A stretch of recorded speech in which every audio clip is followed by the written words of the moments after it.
न जाने कहां से असली वारिस हमारे दरवाजे पर आ पहुंचा।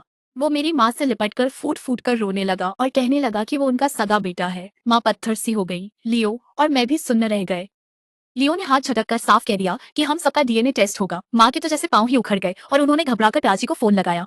हैरल्ड, अभी घर आओ। शायद हम अस्पताल से गलत बच्चा ले आए थे। हाँ मुझे पता है। रुको, तुम्हें कैसे पता चला? याद है तुमने कहा था कि बच्चा बहुत रो रहा है और उसे बदल दो? तो मैंने एक ऐसा बच्चा ढूंढ लिया जो नहीं रोता था। हैरल्ड, मेरा मतलब डायपर बदलने से था। डायपर बदलो? फिर माँ मेरे कमरे में आई। उनकी आवाज बहुत धीमी और गंभीर थी। मैं अब तुमसे ये और नहीं छुपा सकती। सच तो ये है कि तुम हमारी अपनी औलाद नहीं हो, पर हमने तुम्हें हर दिन सगे बेटे से बढ़कर प्यार दिया है और अब हमें तुम्हें जाने देना होगा। ये सोचकर ही मेरा दिल बैठा जा रहा है, पर हमारे पास कोई चारा नहीं है। तुम्हारे असली माँ बाप ने हमें ढूंढ लिया है। वो अभी नीचे ही है और वो बेटा भी जिससे मैं कभी नहीं मिली, वो बिल्कुल मेरे जैसा दिखता है। ये सब कितना अजीब है। अब जब वो वापस आ गया है तो मेरे पास तुम्हें वापस भेजने के अलावा कोई रास्ता नहीं है। इसके लिए मुझसे नफरत मत करना। मैं पल भर के लिए चुप रहा, फिर अपना हाथ आगे बढ़ाया। फोन। क्या वो अरबपति सीईओ और साफ सफाई वाली लड़की की कहानी अभी भी चल रही है? आप इतनी जल्दी नया उपन्यास कैसे पढ़ने लगी? माँ झेप जाती है। लेखक बहुत धीरे लिखता है। मैंने उसे छोड़ दिया। आप व्यस्त हैं तो मैं चलता हूँ। माँ नाटकीय अंदाज में घूमती है। मैं जा रही हूँ। जाते समय दरवाजा बंद कर देना। शुक्रिया। माँ नाटक छोड़ आ भरती है। तुम उबाऊ हो, क्या साथ नहीं दे सकते? तुम बिल्कुल पिता जैसे हो। मजाक तो तुम्हें आता है। मैं उन्हें देखता हूँ। भला ऐसी कौन सी माँ है जो कहानियों को धर्मग्रंथ मानती है और खाली समय में उनका अभ्यास करती है? मैं काम करने लगता हूँ। तभी लियो आता है। मार्कस, बुरी खबर है, तुम्हारी असलियत खुल गई। मेरा मेरा असली भाई यहाँ है। मैं हमदर्दी से सिर हिलाता हूँ। तुम देर से आए। मैंने माँ को पकड़ लिया। उन्होंने तुम्हें बताया नहीं क्या? मैं गंभीर होकर लियो की तरफ मुड़ता हूँ। तुम्हारा खेल खत्म। अब तुम माँ के लाडले नहीं रहे। उन्होंने तुम्हें छोड़ दिया। लियो मेरा हाथ पकड़ता है। नहीं मार्कस, सुनो, मैं सच कह रहा हूँ। नीचे एक लड़का है जो तुम्हारा भाई होने का दावा कर रहा है। वो कह रहा है कि तुम माँ बाबूजी के असली बेटे नहीं हो। वो है। माँ घबराई हुई है। खुद देखो। मैं नीचे जाता हूँ। वहाँ माँ है और उनके पास एक सुनहरे बालों वाला अजनबी आखिरकार रो मैंने आपको रहा पा है। लिया। आपको अंदाजा नहीं कि मेरी जिंदगी कैसी रही। मार पीट चीखे, जख्मों को भरने का मौका तक नहीं मिला। उनका हमेशा से कोई चहेता था, हमेशा। जब दूसरा बच्चा आया, सांस लेना भी गुनाह था। मैं ये सब शांति से देख रहा हूँ। बधाई हो माँ, सपना सच हुआ। ये बिल्कुल आप पर गया है। सच तो ये है, हमें डीएनए टेस्ट की जरूरत नहीं। माँ उलझन में मेरी तरफ मुड़ती है। वो 2 कदम पीछे हटती है। ठहरो क्या मार्कस, मुझे संभालो। मेरे पैर जवाब दे रहे हैं। मेरे हिलने से पहले ईथन उनके पास है। मैंने थाम लिया माँ। मैं अभी पिताजी को फोन करता हूँ। उन्हें आना होगा। मैं करता हूँ। ईथन हर जगह है। उसे अनदेखा करना मुमकिन नहीं। क्या मैं पिताजी का नंबर रखने लायक हूँ? लियो बुदबुदाता है। पूरा नाटक है, हुनर नहीं। जरूर माँ का खून है। बात खत्म। लियो मुझे देखता है। मार्कस, तुम्हारा काम हुआ। मैं साथ चलूंगा। बस ले चलो। अगर जा रहे हो तो मुझे यहाँ अकेला मत छोड़ो। इससे पहले कि कोई कुछ समझाए, पिताजी आ जाते हैं। तकलीफ मत करो, मुझे पता है, मैं सब जानता हूँ। माँ उन्हें घूरती हैं। आपको पता था? उस वक्त फोन आपने ही किया था। कितनी आसानी से आप सब भूल गए। मेरा फैसला? माँ देखती है। हाँ तुम्हारा। तुमने कहा बच्चा बहुत रोता है। कहा वो तुम्हें जगाए रखता है, उसे बदल देने को कहा। तो मैं गया और एक शांत जगह ढूंढ ली। मेरा तो मुंह खुला का खुला रह गया। माँ, क्या आपने सच में ऐसा कहा? मेरा मतलब लंगोट से था। लंगोट बदल दो। ईथन और मैं बस एक दूसरे को देखते रह गए। माँ, पिताजी, इस सब के लिए मार्कस को दोष मत दीजिएगा। हाँ, वो 20 साल से ज्यादा समय से इस घर में एक मेहमान की तरह रह रहा है। वो जिंदगी जी रहा है जो मेरी होनी चाहिए थी, पर इसमें उसकी कोई गलती नहीं है। घर से मत निकालिए। मैं आपसे मुझे अपनाने के लिए भी नहीं कहूंगा। मुझे यहाँ रहने की जरूरत नहीं है। बस मुझे घर की नौकर की तरह रहने दीजिए। मैं आपकी हर जरूरत का ख्याल रखूंगा। बस आपके पास रहना ही काफी है। दिलचस्प है। असल में पीछे एक गोदाम है। हम उसे साफ कर सकते हैं। क्या वो आपके लिए ठीक रहेगा? वो थोड़ा छोटा है, पर उसकी देखभाल करना आसान है। मैं आपको हमारा रोज का कार्यक्रम और घर के नियम भेज दूंगा। मुझे 5 मिनट दीजिए। माँ ने पिताजी का हाथ पकड़ लिया। अब एक शब्द भी मत कहना। आपसे मैं बाद में निपटूंगी। उन्होंने मुझे सीढ़ियों की तरफ जाते देखा और मेरी आस्तीन पकड़ ली। इस घर में बहुत जगह है मार्कस। तुम कहीं मत जाओ। तुम्हें तो ये भी नहीं पता कि तुम्हारे असली माँ बाप कहाँ हैं। तुम भला जाओगे भी कहाँ? ईथन भी बीच में आ गया और उसने मेरा दूसरा हाथ पकड़ लिया। माँ सही कह रही है मार्कस, तुम उनके पास वापस नहीं जा सकते। मैंने उन लोगों के साथ नर्क झेला है। मैं तुम्हें वो सब नहीं सहने दूंगा। मेरे वो माँ बाप, वो तो राक्षस हैं। ऐसा समझो कि तुम कभी उनके थे ही नहीं। उनसे ना बात करना, ना ही कोई जवाब देना, एक बार भी नहीं। फिर वो करीब आकर फुसफुसाया, तुम इतने नासमझ क्यों हो? ये तुम्हारा घर नहीं है। तुम जानते हो, तुम एक जिंदगी जी रहे हो। तुम्हें क्या हक है यहाँ मालिक की तरह खड़े होने का? क्या 20 साल काफी नहीं थे? मैं मुस्कुराया। ठीक है, डीएनए के नतीजे आते ही मैं चला जाऊंगा। ईथन को मेरे इतने शांत रहने की उम्मीद नहीं थी। जब तक हम नतीजों का इंतजार कर रहे थे, मुझे ईथन से कोई बात नहीं करनी, पर वो पीछा नहीं छोड़ता। जब भी हम अकेले होते वो मुझे नीचा दिखाने का नया तरीका ढूंढ लेता ताकि मैं खुद यहाँ से चला जाऊं। कभी लगता है क्या उसमें जरा भी हिम्मत है? छोटी बातें, रोने की कगार पर रहना और उसकी चालें, वो कभी ना खत्म होने वाली चालें। वो मेरे पार्सल खोलने का इंतजार करता फिर ताने मारता। ओहो मार्कस, तुम्हारी पसंद कमाल की है, ये कोट तो बहुत महंगा होगा। मेरी तरह नहीं, मैं खुद पर खर्च नहीं करता। सालों से नए कपड़े नहीं लिए। माँ पिघल जाती। ओ मेरे बच्चे, माँ तुम्हें सब दिलाएगी। ईथन तुरंत रंग बदल लेता, एक आज्ञाकारी बेटा बनकर। नहीं, आप लोग बहुत मेहनत करते हैं, मुझे कुछ नहीं चाहिए, बस आपका साथ ही काफी है। अपनी सादगी दिखाने के लिए वो रात की हड्डियों को संभालने की जिद करता। कहता कि कल सुबह वो इनका शोरबा बनाएगा। वो सीढ़ियों के पास खड़ा होकर मेरा इंतजार करता। जैसे ही माँ आती, वो मेरा हाथ पकड़कर पीछे लड़खड़ाता जैसे मैंने उसे धक्का दिया हो। मार्कस, तुमने मुझे धक्का क्यों दिया? क्या यहाँ मेरे लिए कोई जगह नहीं है? मैं जानता हूँ कि मम्मी पापा का ध्यान बैठने की वजह से तुम मुझसे नाराज हो, पर मैंने ये सब नहीं मांगा था। मुझे बस अपने माँ बाप चाहिए। क्या ये गलत है? मैं बिना कुछ कहे मुड़ा ही था कि माँ की आवाज ने मुझे रोक दिया। मार्कस, पीछे मुड़ो, ईथन से माफी मांगो, उससे माफी मांगो। मैंने तुम्हें खिलाया पिलाया है, छत दी है, इन सालों में तुम्हें पाला पोसा है, ये जानने के बाद भी कि तुम मेरे सगे बेटे नहीं हो, फिर भी मैंने तुम्हें जाने के लिए जरा सा भी एहसान नहीं मान सकते? मैंने तुम्हें इस घर में इसलिए नहीं रखा कि तुम ईथन को परेशान करो। ये बहुत हो गया। आज तुम्हें ढंग से माफी मांगनी होगी, और अगर नहीं मांगी तो तुम्हारे पिता चाहे जो कहें, मैं खुद तुम्हें बाहर निकाल दूंगी। मैंने बिना परेशान हुए उनकी बात पूरी होने दी। माँ, ईथन अभी आया है, उसे नहीं पता, पर आप तो नहीं भूली होंगी कि इस पूरे घर में सिक्योरिटी कैमरास लगे हैं। क्या साथ मिलकर फुटेज देखें? माँ ने अपना हाथ माथे पर रख लिया। मैं भूल गई थी। ठीक है, अगली बार कोई दूसरी कहानी आजमाना, शायद कोई अलग तरह का किरदार भी। ये वाला बहुत ही बेवकूफी भरा था। मेरे बस का नहीं है। वो जो लाचार होने का नाटक तुमने आते ही किया था, वो अच्छा था। वो मुझ पर काम कर जाता है। ईथन की आवाज भारी हो गई। तुम ये क्या कह रहे हो? क्या तुम्हें लगता है कि मैं नाटक कर रहा हूँ, कि मैं मार्कस को फंसा रहा हूँ? नहीं नहीं, बिल्कुल नहीं। मेरा वो मतलब नहीं था। ईथन का चेहरा सख्त हो जाता है। अगर तुम्हारा वो मतलब नहीं था तो तुम वहां खड़े होकर तमाशा क्यों देख रही थी, ये जानते हुए भी कि कैमरे चल रहे हैं? तुमने मेरा मजाक बनने दिया। क्या मैं इस परिवार के लिए बस एक मदारी का बंदर हूँ? माँ अपना सिर झुकाती है। तो क्या मेरा वो मतलब था या नहीं? जैसे ही ईथन का सब्र जवाब देने लगता है, वो आखिरकार टूट जाता है। उसकी आंखों से आंसू निकल पड़ते हैं। इसमें कोई मजा नहीं है, सिर्फ नाटक है, कोई हुनर नहीं, और ये तो असली भी नहीं। शायद पिताजी को डीएनए के नतीजे बदल लेने चाहिए और इसे यहाँ से निकाल देना चाहिए। मैं एक लंबी सांस लेता हूँ। आप और पिताजी एक दूसरे के लिए ही बने हैं, एक ही थाली के चट्टे बट्टे हैं। अगली सुबह पिताजी सबको बुलाते हैं। जरूरी सभा है, सब नीचे आ जाओ। लियो सीढ़ियों से भागता हुआ आता है। क्या डीएनए के नतीजे आ गए? बहुत बढ़िया, बस यही बाकी था। इस घर में पहले से ही पागल लोगों की कमी नहीं है, और अब हम एक और को जोड़ रहे हैं। मैं बस अपना आपा खोने ही वाला हूँ। ईथन सोया नहीं है, उसका खुद पर से काबू छूट रहा है। चूंकि नतीजे आ चुके हैं, तो अब आप इस बारे में क्या करने वाले हैं? जहाँ तक मुझे पता है, मार्कस के नाम पर काफी जायदाद और बैंक खाते हैं। सालों से आपके दिए हुए जन्मदिन के तोहफे और जवान होने पर मिली सौगातें, मैं उसका यहाँ रहना बर्दाश्त कर सकता हूँ। लेकिन जो कुछ भी उसने लिया जो असल में मेरा था, वो सब वापस मिलना चाहिए। और लेन परिवार की बेटी के साथ वो सगाई, अब वो भी नहीं रहनी चाहिए। क्या आपने इस बारे में लेन परिवार से बात की है? क्या वे इसे तोड़ना चाहते हैं या बस दूल्हा बदलना चाहते हैं? सच कहूँ तो मुझे लगता है सगाई जारी रह सकती है। मैंने लड़की को देखा है, वे काफी सुंदर है। पिताजी उसे बीच में ही काट देते हैं। ठहरो, जरा पहले इसे देखो। ईथन लिफाफा फाड़ देता है। उसका चेहरा सुन्न पड़ जाता है। यह सच नहीं हो सकता। मैं आपका बेटा कैसे नहीं हूँ? मैंने अपने पालने वाले माता पिता को बात करते सुना था। उन्होंने साफ कहा था कि उन्होंने जानबूझकर बच्चे बदल दिए थे। वे चाहते थे कि उनका बच्चा ऐशो आराम की जिंदगी जिए। उन्हें अमीरों से चिढ़ थी, इसलिए वे हर दिन अपना गुस्सा मुझ पर निकालते थे। माँ उलझन में मेरी तरफ मुड़ती है। तुमने पिताजी को कब फोन किया? मैंने तुम्हें नहीं देखा। मुझे इस बारे में पता क्यों नहीं चला? कंधे उचकाता हूँ। मैंने नहीं किया। मैं तो पूरे समय आपके साथ ही था। सोचिए, बस कुछ ही मिनट हुए हैं। मुमकिन ही नहीं कि वे इतनी जल्दी नतीजों के साथ छेड़छाड़ कर सके। माँ इस पर गौर करती है और धीरे से सिर हिलाती है। क्या इसे ही शादीशुदा जोड़ों की छठी इंद्री कहते हैं?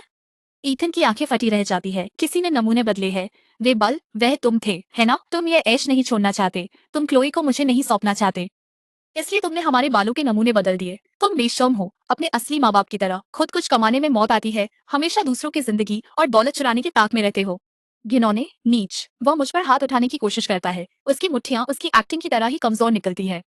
मगर ये तमाशा यहीं रुक गया। पीछे से एक जानी पहचानी खुशबू आई। न जाने कब क्लोई मेरे ठीक पीछे आकर खड़ी हो गई, और वो अकेली नहीं आई थी। मिस्टर लेन भी उनके साथ थे। पिताजी का चेहरा ऐसे बिगड़ गया जैसे उन्होंने कुछ कड़वा खा लिया हो। तुम यहाँ क्या कर रहे हो? मिस्टर लेन बड़े ही शांत भाव से मुस्कुराए। क्या आपने ही मुझे न्योता नहीं दिया था? उनकी बातों में एक अलग ही तहजीब थी। पिताजी उन्हें कभी पसंद नहीं करते थे। सुना है जब माँ जवान थी तब उनका और मिस्टर लेन का कुछ चक्कर था। एक गलतफहमी ने उन्हें जुदा कर दिया, मगर मिस्टर लेन उसे कभी भुला नहीं पाए। उन्होंने इतना जोर डाला कि आखिरकार हमारे परिवारों के बीच ये रिश्ता तय हो ही गया। पिताजी इसके सख्त खिलाफ थे, मगर माँ की खातिर उन्हें हार माननी पड़ी। वक्त के साथ पिताजी क्लोई को चाहने तो लगे, पर वो मिस्टर लेन को जीतने नहीं देना चाहते थे। इसीलिए सालों से वो इस रिश्ते को तोड़ने का कोई ना कोई बहाना ढूंढ रहे थे। तो ये बात कि पिताजी ने खुद मिस्टर लेन को बुलाया होगा, मुझे बड़ी अजीब लग रही थी। मिस्टर लेन अपनी बात कहते रहे। कुछ दिन पहले आपने कहा था कि बच्चों को लेकर कोई गड़बड़ हुई है। आप इस रिश्ते पर बात करना चाहते थे कि इसे तोड़ दिया जाए या बस दूल्हा बदल दिया जाए। मैं काम के सिलसिले में शहर से बाहर था। आज ही लौटा हूँ और सीधा यहाँ चला आया। पिताजी के चेहरे पर गुस्सा साफ दिख रहा था। डीएनए की रिपोर्ट आ जाई और तुम भी आज ही आ गए। तुम्हें क्या लगता है मैं बेवकूफ हूँ? साफ था कि पिताजी ने बड़ी सावधानी से जाल बिछाया था, मगर मिस्टर लेन उससे बचकर निकल गए। उनका वार एक बार फिर खाली गया।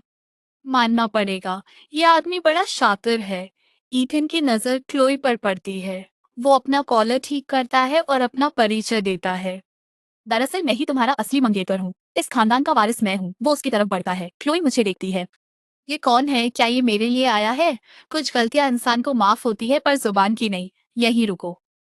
मार्कस, यहाँ बहुत शोर है। क्यों ना तुम कुछ दिन मेरे घर चलो, वहां तुम्हें सुकून मिलेगा। पिताजी टोकते हैं। मैं समझ रहा हूँ तुम क्या सोच रहे हो। भला मार्कस तुम्हारे घर क्यों जाएगा? डीएनए के नतीजे यहाँ है। तुम यहाँ क्या कर रहे हो? अगर ले जाना ही है तो इस नकली को ले जाओ। मेरे बेटे से दूर रहो। ईथन का चेहरा लाल हो गया। मुझे यकीन नहीं, मुझे एक और डीएनए टेस्ट चाहिए। लियो बोलता है। ईथन बिल्कुल माँ जैसा दिखता है। क्या पता पिताजी से गलती हुई हो। हमें दोबारा जांच करनी चाहिए। माँ मना करती है। जरूरत नहीं, मेरी शक्ल आम है। बहुत से लोग मेरे जैसे दिखते हैं, इसका कोई मतलब नहीं। पिताजी मुझे देखते हैं। दोबारा जांच से मुझे एतराज नहीं। मैं अपना हाथ माथे पर रख लेता हूँ। इतना सब बस वहीं लौटने के लिए। पिताजी मिस्टर लेन की तरफ मुड़ते हैं। मेरे बेटे का रिश्ता अभी अधर में है।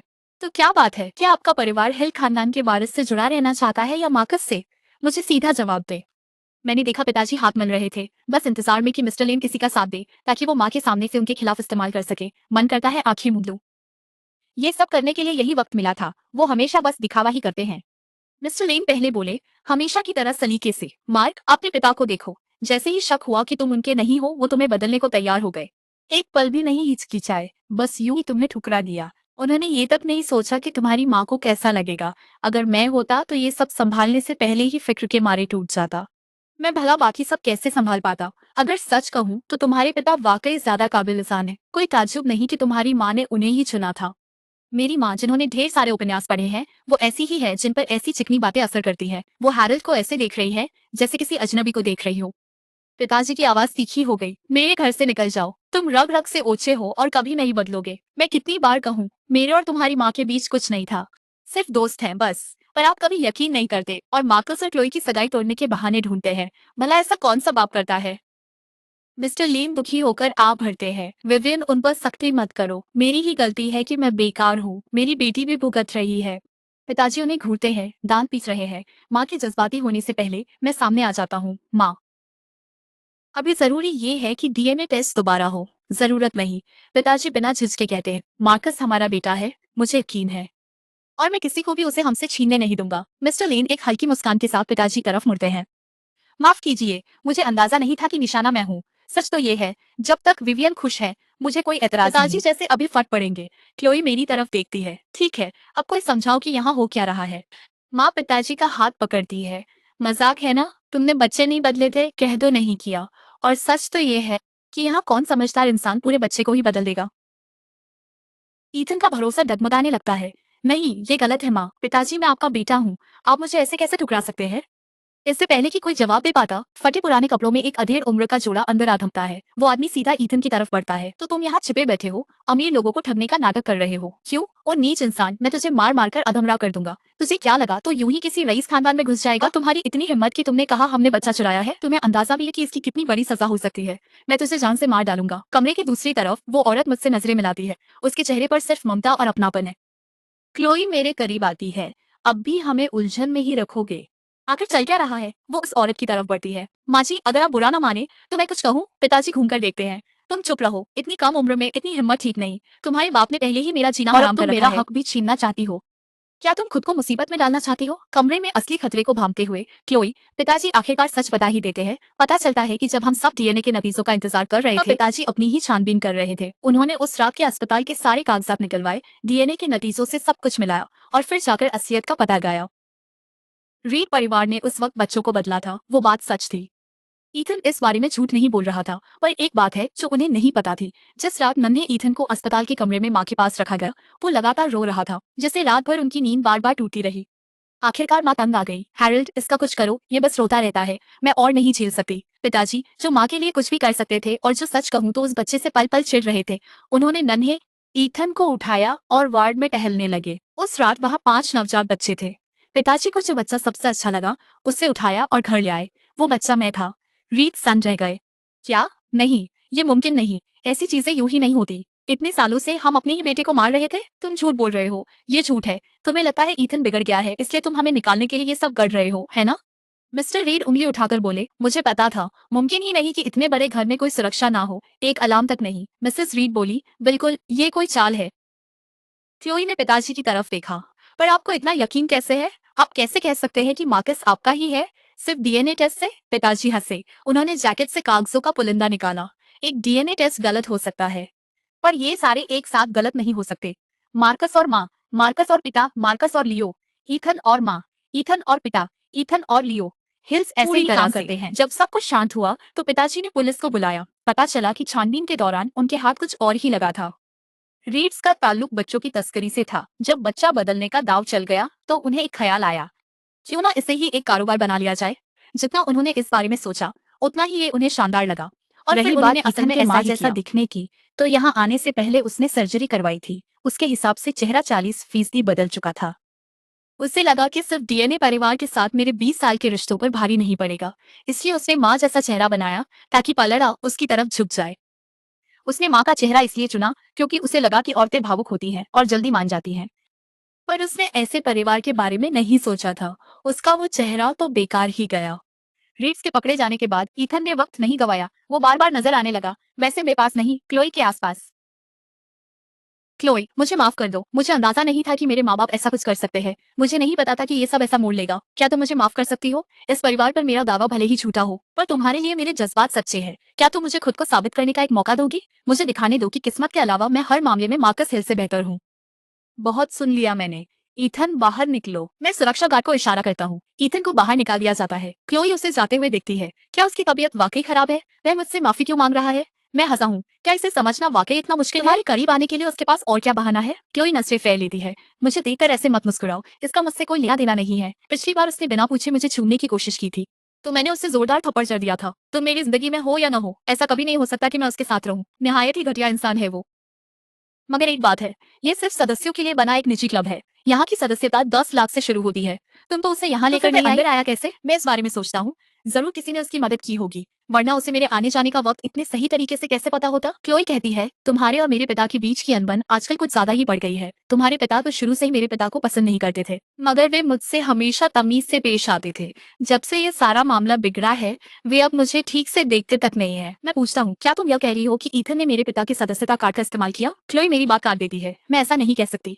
मैं नहीं चाहती कि तुम्हारे पिता मुझ पर आग लगाने का इल्जाम लगाए। मैं मुस्कुराता हूँ। क्लोई, ऊपर से तो बड़ी भोली और मीठी बनती है, मगर मौका मिलते ही मेरे पिता की पीठ में छुरा घोंपने से बाज नहीं आती। वाकई काबिले तारीफ है। मैं सोचने पर मजबूर हूँ कि पिताजी और मेरा नजरिया बिल्कुल मेल नहीं खाता, पर फिर भी कुछ बात समझ नहीं आ रही।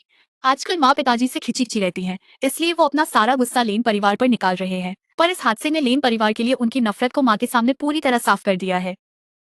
वो जानते हैं कि इससे उनकी छवि गिरेगी। क्या वो वाकई इतने नासमझ होंगे कि जानबूझकर ईथन को क्लोई के सामने तमाशा करने भेजे?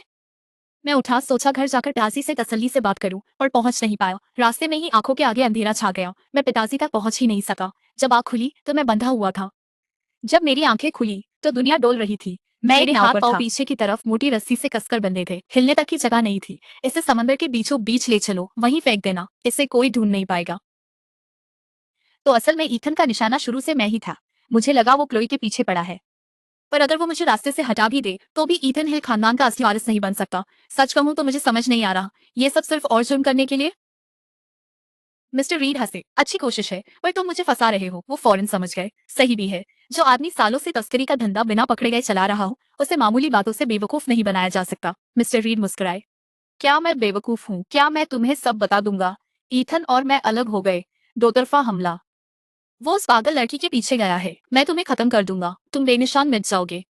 तुम्हारे माँ बाप उस खालीपन को भरने के लिए ईथन को अपना लेंगे। वो तुम्हारी जगह ले लेगा, उनका ख्याल रखेगा। सब कुछ हमारा होगा। बच्चों को बदलते वक्त क्या मेरा यही इरादा नहीं था? वो हंसता है। मिसेस रीड अब और नहीं सह सकती। चुप हो जाओ, बहुत बोल चुके हो। अब ढिंडोरा ही पीट दो। वो मेरी तरफ मुड़ती है, आंखें पथराई हुई। अगर सब वैसा ही होता जैसा होना था तो मार तुम्हें खानी चाहिए थी, मेरे ईथन को नहीं। जब भी मैं उसका दुख सोचती हूँ, दिल करता है तुम्हें उन दिनों की सजा दूं। खुद को खुशनसीब समझो। मैं इसे जल्दी निपटा दूंगा। मिस्टर रीड आगे बढ़ते हैं। मैं पहले बोलता हूँ। ठहरो, क्या तुम्हें सच में लगता है ईथन तुम्हारी तरफ है? सोचो तुमने कितने साल उसे तकलीफ दी। उसके पास नफरत की हर वजह है। वो मदद क्यों करेगा? उसने बस नाटक किया ताकि तुम मुझे पकड़ो और हाथ पार करो, ताकि तुम पर कत्ल का इल्जाम लगे। वो तुम्हें जेल भिजवाना चाहता है। और भूलो मत, मेरा भाई भी है। सिर्फ एक बेटे को खोने से क्या मेरे माँ बाप होश खो देंगे? इतने की किसी अजनबी को सब सौंप दे? यही चाल है? ईथन की बातों पर तुमने यकीन कर लिया? मेरी जैकेट का ये पिन दिख रहे हो? सब लाइव जा रहा है। जैसे ही नाव रुकेगी, तुम्हारा बेटा पुलिस के साथ खड़ा मिलेगा, तुम्हारे काम खत्म करने के इंतजार में। मेरे जाने से ईथन मेरी जगह नहीं ले पाएगा। पर अगर वो तुम्हें पुलिस को पकड़वा दे, तो क्या मेरे माँ बाप उसे अपना बेटा नहीं बना लेंगे? वो मेरी जगह ले लेगा, मजे करेगा। और तुम तो बस वो सीढ़ियां हो जिन्हें उसने लात मार दी। उसकी मत सुनो, मिसेस रीड बीच में टोकती है। ईथन ऐसा कभी नहीं करेगा, बस उसे खत्म करो। वो कोशिश कर रहा है कि बहुत हुआ। मैं बोलता रहा, मैं अंधा नहीं हूँ। यहाँ सिर्फ मिस्टर रीड ही फंसे हैं। तस्करी के केस में पुलिस सबूत जुटा रही है। पर अगर तुमसे खून करवाती है, तो वो अलग जुर्म होगा। क्या वो यही नहीं चाहती? ताकि वो ईथन के साथ नई जिंदगी शुरू करे। सोचो, वरना वो ये काम तुमसे क्यों करवाती? वो खुद क्यों नहीं करती? मिस्टर रीड की आंखों में कुछ बदलता है, जैसे पहली बार उनके दिमाग में कोई बात घर कर रही हो। वो मिसेस रीड को देखते हैं, जो नागिन की तरह खामोश है, और अगले ही पल वो दोनों उसी नाव पर एक दूसरे से भिड़ जाते हैं। तभी मेरे पिताजी ठीक वक्त पर वहां पहुंच जाते हैं। जब क्लोई ने मेरी तरफ देखा, तो उसके हाथ अब भी थोड़े कांप रहे थे। मुझे खुशी है कि तुम ठीक हो। शुक्र है कि हार सस्ता था, इसलिए उन्होंने उसे छीनने की जहमत नहीं की। इसी वजह से तुम सिग्नल का पीछा कर पाए। जब मैं 5 साल का था, तब पिताजी ने माँ के जन्मदिन के लिए खरीदा था। उस वक्त माँ को नए आए क्रॉस वाले हार का जुनून सवार था। वो रोज उसकी तस्वीर देखती थी और इंतजार करती थी कि कब वो बाजार में आए और वो उसे फौरन ले सके। पिताजी ने कुछ अच्छा करने की सोची और चुपके से उस हार की हर बारीकी याद कर ली, ताकि उनके जन्मदिन पर उसे ला सकें। मगर इतना इंतजार करने के बाद भी वो हार आते ही कुछ ही मिनटों में बिक गया। घर लौटते हुए वो एक सस्ती दुकान के पास से गुजरे, जहां खिड़की में उन्हें बिल्कुल वैसा ही हार दिखा। पिताजी अंदर गए और उसे खरीद लिया। नतीजा ये हुआ कि उन्हें जबरदस्त डांट पड़ी और एक हफ्ते तक अलग कमरे में सोना पड़ा। पिताजी ने कहा था, भाग्यवान, जरा सोचो ये कितना रोमांटिक है। अगर तुम्हें कभी कुछ हो जाए तो मैं तुम्हें तुरंत ढूंढ लूंगा। मैं हमेशा तुम्हारे पास आऊंगा। ये अब तक का सबसे घटिया बहाना है। कोई मामूली कहानी लिखने वाला भी पन्ने भरने के लिए ऐसी बेकार बात नहीं लिखेगा। मेरी नजरों से दूर हो जाओ। आखिरकार वो हार मेरे पास आ ही गया। मैंने उसे कभी नहीं उतारा। ये मेरा तरीका था ये कहने का कि मुझे इसके पीछे का ख्याल बहुत पसंद आया। इसी वजह से माँ का दिल आखिरकार पिघला और उन्होंने पिताजी को असली हार देकर बाद अपनी गलती सुधारने का मौका दिया रहा। इसे उतारने का ख्याल कभी आया ही नहीं, और आज इतने सालों बाद इसी ने मेरी जान बचा ली। रुकिए पिताजी, मैं उनकी तरफ देखता हूँ। ईथन के पास आपका मेंबरशिप कार्ड कैसे आया? मैं अपनी आवाज को काबू में रखता हूँ, पर मैं इस बात को ऐसे ही नहीं छोड़ने वाला। अगर वो ऐसी जगह न होती जिसे मैं अच्छी तरह जानता था, तो मैं कभी अपनी सावधानी कम नहीं करता। क्या मेरे पास था? मुझे इस बारे में कुछ नहीं पता बेटा। वो फौरन बात पलट देते हैं। जब ये सब हुआ, क्या तुम लेन परिवार के निजी क्लब में नहीं थे? तुम्हें मिस्टर लेन की नाक के नीचे से उठा लिया गया और उन्हें खबर तक नहीं हुई। आखिर वो आदमी किस काम का है? तुम इसे ऐसे ही नहीं जाने दे सकते मार्कस। उनसे जवाब मांगो। मिस्टर लेन धीरे से आ भरते हैं। वो सही कह रहे हैं, ये मेरी ही गलती है। पिताजी फौरन बात पकड़ लेते हैं। देखा देखा, वो खुद अपनी गलती मान रहे हैं। अगर उन्होंने दरवाजा ना खोला होता तो ईथन उनके क्लब में घुसता ही कैसे? और एक और बात पिताजी, मैंने उनकी बात काट दी। क्या आप मुझे अभी सफाई देंगे या पहले माँ को समझाना चाहेंगे? पिताजी तुरंत चुप हो गए। अरे बेटा, रहम करो।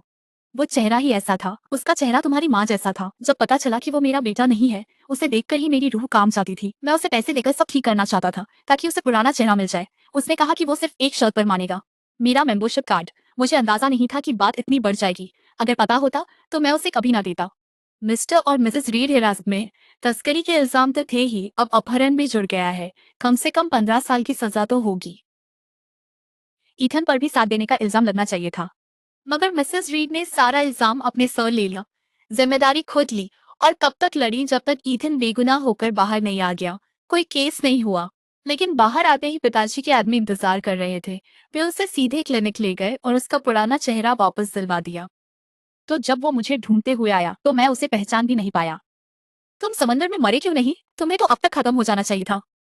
तब माँ और पिताजी मुझे अपना लेते, क्लोई मेरी होती। ये सब गलत है, ऐसा नहीं होना था। मैं बस पहुंच ही गया था, मैं मंजिल के बहुत करीब था। मुझे इस कहानी का नायक होना चाहिए था। सबको मुझसे प्यार करना था और मेरी हिफाजत करनी थी। ये सही नहीं है, कहानी ऐसे नहीं चलती। मैंने जितने उपन्यास पढ़े हैं उनमें से किसी का अंत ऐसा नहीं हुआ। मैं चुपके से अपना फोन निकालकर रिकॉर्डिंग शुरू करता हूँ।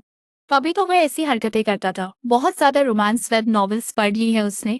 मैंने वीडियो सेव किया और माँ को भेज दिया। क्या आप ये देख रही हैं? ज्यादा रोमांस नॉवेल्स पढ़ने का यही नतीजा होता है, दिमाग काम करना बंद कर देता है। फोन से माँ की आवाज आती है जो काफी गंभीर और रौबदार है। मैंने सब मिटा दिया है, अब मैं और नहीं पढ़ती। यकीन न हो तो लियो से पूछ लो, क्या मैंने उससे अपने किसी नाटक में घसीटा है? एक बार भी नहीं। तुम्हारी माँ अब समझदार हो गई है, भरोसा रखो वरना मुझे दुख होगा। साफ है कि पिताजी ईथन के चेहरे को लेकर परेशान थे, क्योंकि माँ सबको बता रही थी कि पिताजी बदल गए हैं। वे अब प्यार नहीं करते और उन्होंने बाहर किसी और को रखा है। मैं ईथन पर और शब्द जाया नहीं करता। अपनी दरियादिली से मैंने उसे शहर के सबसे मशहूर दिमागी अस्पताल में भर्ती करवाने का इंतजाम कर दिया। फिर मैं उसकी रोज की जानकारी रिपोर्ट में तैयार करता हूँ और उसे माँ के नॉवेल ऐप पर डाल देता हूँ ताकि वे उसे पढ़ सके। पढ़ाई लिखाई की बातें। बाद में मुझे खबर मिली कि ईथन की हालत वहाँ बहुत ज्यादा बिगड़ती जा रही है। वो जज्बाती तौर पर पूरी तरह से टूट चुका है। ये दुनिया असली नहीं है, ये तो एक उपन्यास है। मैं इस कहानी का विलन हूँ, मैं मगर मेरे नेक पास बनना कोई चाहता चारा हूँ। नहीं है। जानते हो क्यों? अगर मैं मुसीबतें खड़ी करना बंद कर दूं, तो लेखक के पास कहानी ही नहीं बचेगी। शब्दों की गिनती कम हो जाएगी, डेडलाइन निकल जाएगी। हाँ कोई हाँ, मामूली बिल्कुल सा वैसा वेब ही। नॉवेलिस्ट। डॉक्टर मुझे एक तरफ ले गए। जब उसकी हालत बिगड़ती है तो वो खुद को भी चोट पहुंचाता है, मगर कभी कभी वो बिल्कुल होश में होता है, एकदम साफ बातें करता है। अंदर से ईथन चिल्लाता है, सुनो, असली वारिस और नकली वारिस का दुश्मन होना जरूरी नहीं है। हम साथ मिलकर कुछ बहुत ही रोमानी कर सकते हैं। मैंने इस बारे में बहुत पढ़ा है। मुझे बाहर निकालो और मैं ये साबित कर दूंगा। मैं तुम्हें दिखाऊंगा कि ये कैसे होता है। दवा की खुराक बढ़ा दो।